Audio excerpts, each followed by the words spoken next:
რუსთავი ორის საქმის მხარეებმა რამდენიმე საათის წინ უზენაესი სასამართლოს დიდი პალატის განჩინება ჩაიბარეს. სარეზოლუციო ნაწილი 200-მდე გვერდს მოიცავს. დოკუმენტის შინაარსობრივ ნაწილს მხარეები ახლა ეცნობიან.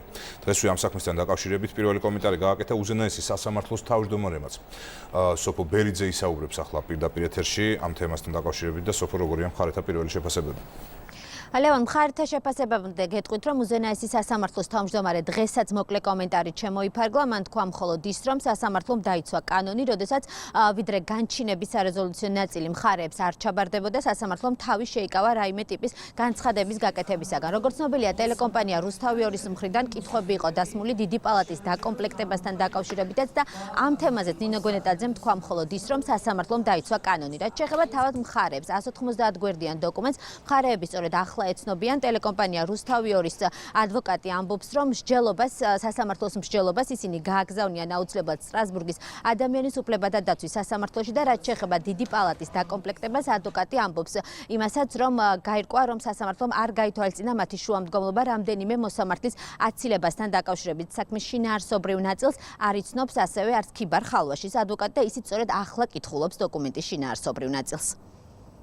სასამართლო ხელისუფლება იცავს იმაღალ სტანდარტს, რომელიც არამხოლოდ ეთიკური პრინციპია, არამედ საკანონმდებლო მოთხოვნა, რომ გადაწყვეტილების, დასაბუთებული გადაწყვეტილების გამოქვეყნებამდე არ ყოფილიყო კომენტარი გაკეთებული, თუმცა კონკრეტულად თქვენ შეკითხვას რაც შეეხება დიდი პალატის ფორმირებასთან დაკავშირებით, ის რაც კანონმდებლობით გათვალისწინებული იყო, აბსოლუტურად ყველა ინფორმაცია დროულად კანონმდებლობის მოთხოვნათა დაცვით მიეწოდათ მხარეებს და გავრცელდა სასამართლოს ვებგვერდზე. სამოტივაციო ნაწილი უფრო დოკუმენტის შუიდან იწყება, ანუ ჩვენ გვაქვს წასაკითხი ჯერ და დასამუშავებელი ეს თემა ცხადია ამ დოკუმენტში მითითებულ გარემოებებზე და მსჯელობას ჩვენ გამოვიყენებ სტრასბურგში გასაგზავნოთ ჩვენი სარჩელისთვის. აცილებაზე რაც გადავავლეთ თვალი, აცილებები არ არის დაკმაყოფილებული და მსჯელობას 2 წუთით რაც გადავავლეთ თვალი, გულისხმობს ის, რომ არ გაიზიარეს ჩვენი პოზიცია. ფაქტია, რომ ჩავიბარეთ და დანარჩენი დავეცნობი და მე შეიძლება რამე თქვა